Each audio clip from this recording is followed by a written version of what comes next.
देखो आज हमें पढ़ना है इलेक्ट्रोलाइट्स के बारे में। दी substances which can dissociate into ions and can conduct electricity in molten or aqueous state are called electrolytes। तो इलेक्ट्रोलाइट्स होते क्या हैं? वो सब्सटेंस जो एक्वस में और मतलब पानी के अंदर और मोल्टन स्टेट में आयन में डिसोसिएट हो जाते हैं और वो इलेक्ट्रिसिटी कंडक्ट भी कर सकते हैं। They are called electrolytes. They are called electrolytes means NaCl। Sodium chloride को आप पानी में डालोगे आयन में टूटेगा, आयंस होंगे तो इलेक्ट्रिसिटी कंडक्ट करेगा, इसलिए ये क्या है आपका इलेक्ट्रोलाइट है। सेम NaH भी क्या है आपका इलेक्ट्रोलाइट है। क्यों? आप पानी में डालोगे आयन में डिसोसिएट होगा तो इलेक्ट्रिसिटी कंडक्ट कर सकता है, तो ये भी क्या होगा आपका इलेक्ट्रोलाइट होगा। तो these are electrolyte. Types of electrolyte. Electrolyte की टाइप्स क्या क्या होती हैं? तो इलेक्ट्रोलाइट दो टाइप के होते हैं, एक स्ट्रॉन्ग इलेक्ट्रोलाइट होते हैं और एक क्या होते हैं आपके वीक इलेक्ट्रोलाइट। तो स्ट्रॉन्ग इलेक्ट्रोलाइट क्या होते हैं? देखो, these are the which are completely dissociate into ions in solution are called strong electrolyte।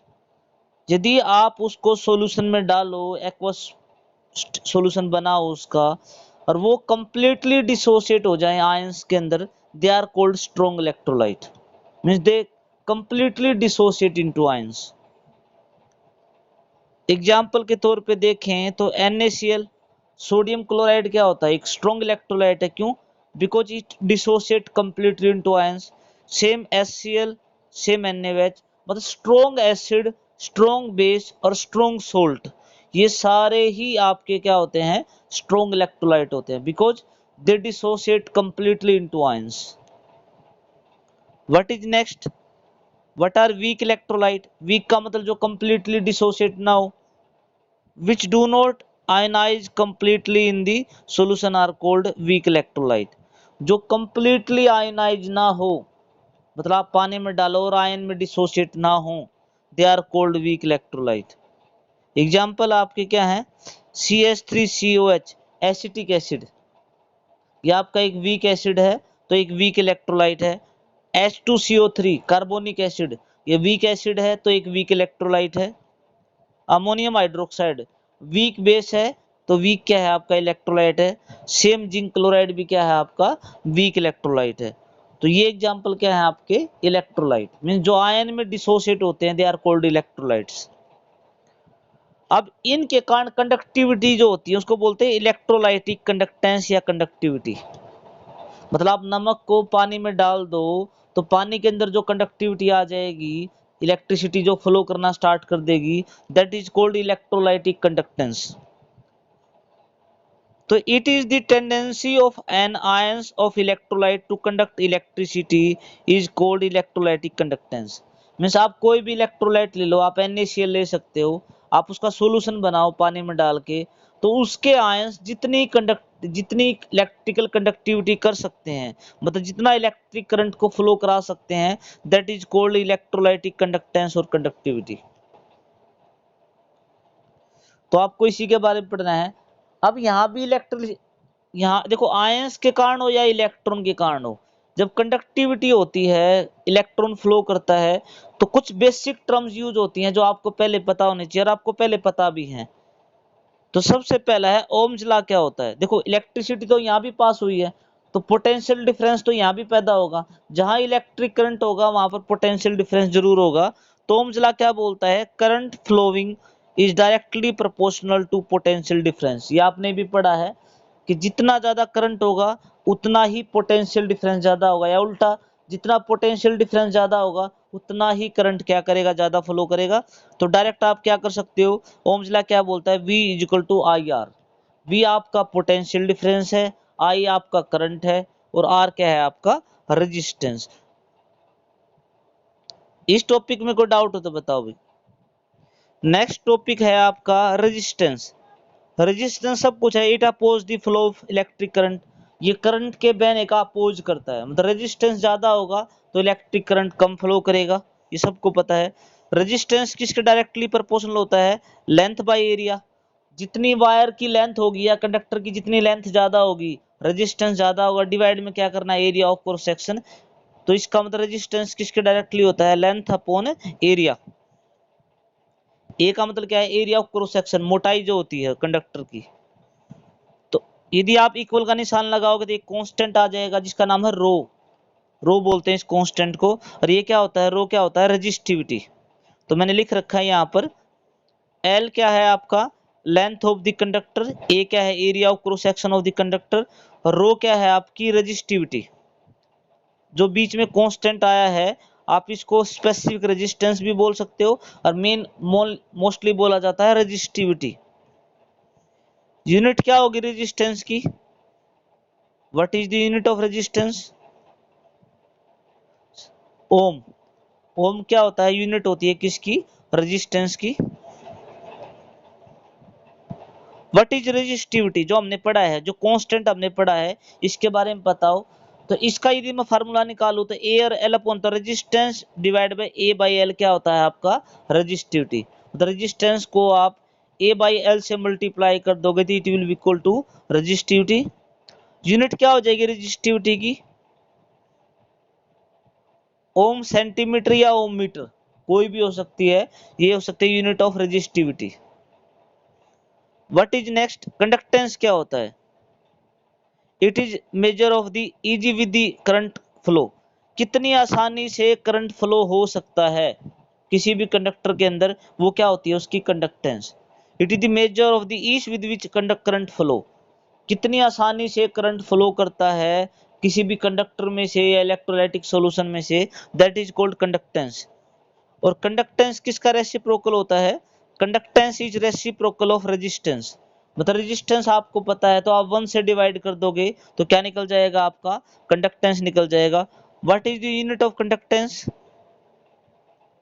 What is the unit of conductance, resistance की उल्टी, पर ओम हो जाएगी, महो हो जाएगी, साइमन भी बोल सकते हैं, ओम -1 या साइमन का मतलब एस। तो ये सारी क्या है, यूनिट है किसकी, कंडक्टेंस की। आप पर ओम भी बोल सकते हो, महो भी बोल सकते हो, या साइमन मोस्ट कॉमन, ये क्या है आपकी यूनिट ऑफ कंडक्टेंस। अब जो सबसे इंपॉर्टेंट जो आपको याद करनी है, कंडक्टिविटी, आपको बेसिकली यही याद करनी है। ये आपको क्या याद करना है, कंडक्टिविटी के बारे में। कंडक्टिविटी समझ गए होगे, बस जितनी इलेक्ट्रिसिटी कंडक्ट करती है, the inverse of resistivity is called conductivity. यदि आप रेजिस्टिविटी का उल्टा लेते हो दैट इज कॉल्ड कंडक्टिविटी। मतलब रेजिस्टिविटी आपको पता है और आप 1 से डिवाइड कर दोगे तो you can find out conductivity, या स्पेसिफिक कंडक्टेंस भी बोलते हैं। इसका फॉर्मूला होता है 1 अपॉन रो, मतलब 1 अपॉन रेजिस्टिविटी। तो फार्मूला यदि आप निकालोगे कंडक्टिविटी का तो आपकी कंडक्टिविटी का फार्मूला ये आता है, ये इंपॉर्टेंट है, आपको ये फार्मूला याद करना है, इंपॉर्टेंट है कि बाकी ऊपर वाला कुछ इंपॉर्टेंट नहीं है, it is just common terms. ये इंपॉर्टेंट है कि कंडक्टिविटी या स्पेसिफिक कंडक्टेंस किसके बराबर होता है, 1 upon R length upon A. 1 upon R का मतलब resistance R, length upon A. तो ये आपको फार्मूला याद करना है कंडक्टिविटी का।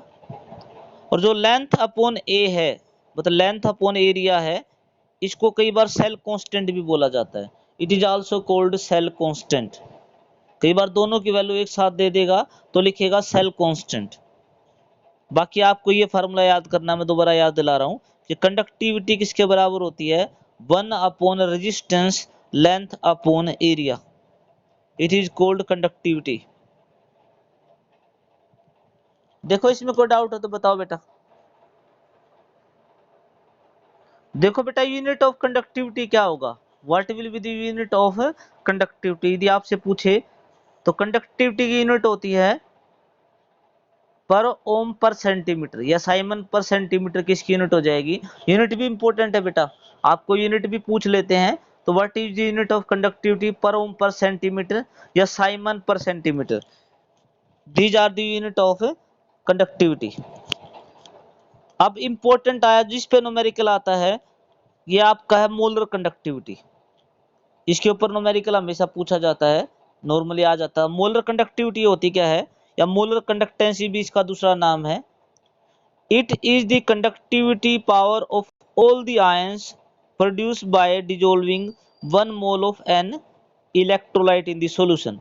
मीन्स आप एक मोल सॉल्यूशन, एक मोल इलेक्ट्रोलाइट सॉल्यूशन ले लो, एक मोल लेना है और उसके आयंस जितनी कंडक्टिविटी प्रोड्यूस कर सकते हैं, एक मोल इलेक्ट्रोलाइट के ions, that are called molar conductivity, that are called molar conductivity. Formula क्या हो जाएगा मोलर कंडक्टिविटी का? सिंपल कंडक्टिविटी जो हमने ऊपर पढ़ी है, multiply by 1000 divide by C, मतलब कंसेंट्रेशन ऑफ सॉल्यूशन। कंसेंट्रेशन का मतलब यहाँ पर क्या आएगी? मोलरिटी। आप ये भी याद कर सकते हो, यदि सी नहीं पता तो मोलरिटी है सी यहाँ पर। तो क्या फार्मूला होगा मोलर कंडक्टिविटी का? आपको कंडक्टिविटी या तो दी मिलेगी या निकालनी मिलेगी। कंडक्टिविटी का फार्मूला मैंने बता दिया, resistance length by area, 1000 divide पे क्या आएगी आपकी? मोलरिटी। इस तरीके से आप क्या निकाल सकते हो? Molar conductivity. ये फार्मूला याद करो बेटा, इस पे न्यूमेरिकल आ जाता कई बार। ये मैंने बता दिया, सी और एम को आप मोलर कंसंट्रेशन बोल सकते हो या मोलरिटी बोल सकते हो। कि मैंने बता दिया आपकी स्पेसिफिक कंडक्टेंस या क्या है आपकी कंडक्टिविटी। ये फार्मूला याद करो अभी कि molar conductivity is equal to simple conductivity multiply by 1000 divide by C या मोलरिटी। सी को ही मोलरिटी, मतलब यहाँ पर सी कंसंट्रेशन को डिनोट करता है, पर यहाँ पर मोलर कंसंट्रेशन आएगी तो आप क्या बोल सकते हो? Molarity. What is the unit of molar conductivity? What is the unit of molar conductivity? यदि आप डायरेक्ट याद करना चाहते हो तो डायरेक्ट याद कर सकते हो, साइमन सेंटीमीटर स्क्वायर पर मोल। यदि आपको डायरेक्ट याद करना है, the unit of molar conductivity Simon centimetre square पर मोल। बट आपको निकाल के देखनी है तो फार्मूले के अकॉर्डिंग निकाल सकते हो। कंडक्टिविटी की यूनिट क्या होगी? Simon per centimetre. मोलरिटी क्या हो जाएगी? मोल पर लीटर, पर लीटर का मतलब सेंटीमीटर क्यूब या एमएल हो जाएगी। तो ये ऊपर चला जाएगा, तो ये सेंटीमीटर क्यूब ऊपर चला जाएगा तो क्या आ जाएगी यूनिट? आपकी यूनिट आ जाएगी Simon per centimetre, centimetre cube divide by mole. तो आप इसको सोल्व करोगे, 1 सेंटीमीटर -1 है, 1 सेंटीमीटर 3 है, सोल्व करोगे तो 2 आ जाएगा। तो ओवरऑल क्या आ जाएगा? साइमन सेंटीमीटर पर सेंटीमीटर स्क्वायर पर मोल। पर आपको डायरेक्ट याद होनी चाहिए, आप निकाल के थोड़ा देखोगे, 1 मार्क्स में आएगा what is the unit of molar conductivity. तो आप क्या लिख सकते हो आप? साइमन सेंटीमीटर स्क्वायर पर mole, it is the unit of molar conductivity. Next है इक्विवेलेंट कंडक्टिविटी, जो एनसीईआरटी में नहीं है, मतलब इक्विवेलेंट कंडक्टिविटी आपकी एनसीईआरटी में नहीं है, तो ये सीबीएसई के पेपर में तो नहीं आ सकता। जो टॉपिक एनसीईआरटी में नहीं होगा वो आपके सीबीएसई पेपर में नहीं आ सकता। तो लिख लो, फिर भी मैं बता देता हूँ इक्विवेलेंट कंडक्टिविटी क्या होता है। कि it is the conducting power of all the ions produced by dissolving 1 gram equivalent of an electrolyte. Means आपका 1 मोल की जगह आपको 1 ग्राम इक्विवेलेंट इलेक्ट्रोलाइट लेना है। नॉर्मेलिटी में पढ़ा है ना, नॉर्मेलिटी में कि आपको इलेक्ट्रोलाइट कितना लेना है? 1 ग्राम इक्विवेलेंट। तो उसके आयंस जितनी कंडक्टिविटी प्रोड्यूस करेंगे, उसके आयंस जितनी कंडक्टिविटी प्रोड्यूस करेंगे वो क्या होगी? आपकी इक्विवेलेंट कंडक्टिविटी। फार्मूला क्या हो जाएगा? वो सिंपल कंडक्टिविटी 1000 डिवाइड बाय, अब मोलर कंडक्टिविटी में मोलरिटी था तो इक्विवेलेंट कंडक्टिविटी में डिवाइड बाय क्या आ जाएगा आपका? नॉर्मेलिटी। एन क्या है यहाँ पर? नॉर्मेलिटी है बेटा। What is an? नॉर्मेलिटी। तो यूनिट क्या हो जाएगी? सेम, साइमन सेंटीमीटर स्क्वायर उसमें भी था, उसमें मोल था, इसमें क्या है? ग्राम इक्विवेलेंट है। उसमें साइमन सेंटीमीटर स्क्वायर पर मोल था, यहाँ साइमन सेंटीमीटर स्क्वायर पर ग्राम इक्विवेलेंट है, क्योंकि जहां नॉर्मेलिटी आती है वहां पर क्या आता है? आपका ग्राम इक्विवेलेंट आता है। इसमें कोई डाउट है तो पूछो। The electrical resistance of A column is 0.05 molar, मतलब 0.05 मोलर एनएस दिया है, मोलरिटी दिया है। उसमें डायमीटर दे दिया आपको 1 सेंटीमीटर, जो भी कंडक्टर उसका डायमीटर 1 सेंटीमीटर है। लेंथ आपकी 50 सेंटीमीटर दे रखी है।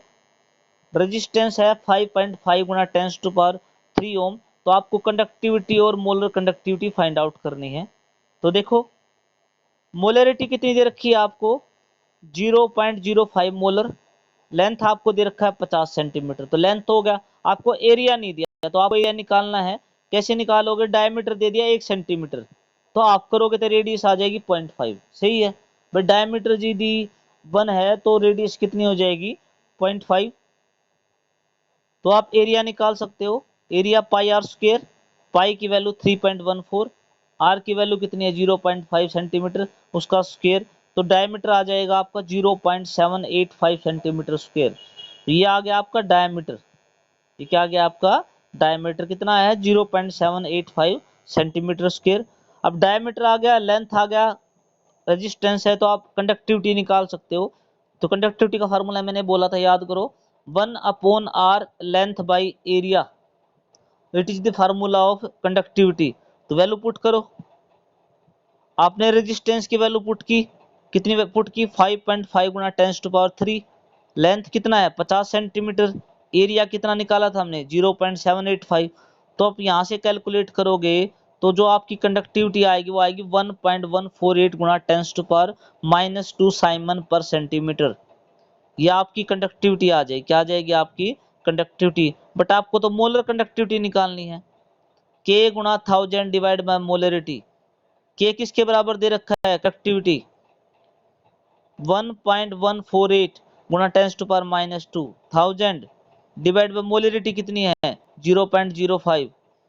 आप इसको सोल्व करो, 1.148 गुना 1000, 1000 को क्या लिख सकते हैं 10⁻3, इसको क्या लिख सकते हैं 5 गुना 10⁻², -2 से -2 कट गया यहाँ पर, तो आपका कितना बचा, आपका बचा 1.148 डिवाइड बाय 5 गुना 10⁻3। इसको मल्टीप्लाई करोगे 10⁻3 को और 1.148 को, तो आएगा 1148 डिवाइड बाय 5। तो आपका जो आंसर आएगा मोलर कंडक्टिविटी, तो मोलर कंडक्टिविटी आपकी आएगी 229.6 साइमन सेंटीमीटर स्क्वायर पर मोल। ये आपकी मोलर कंडक्टिविटी आ जाएगी। देखो इस न्यूमेरिकल को एक बार,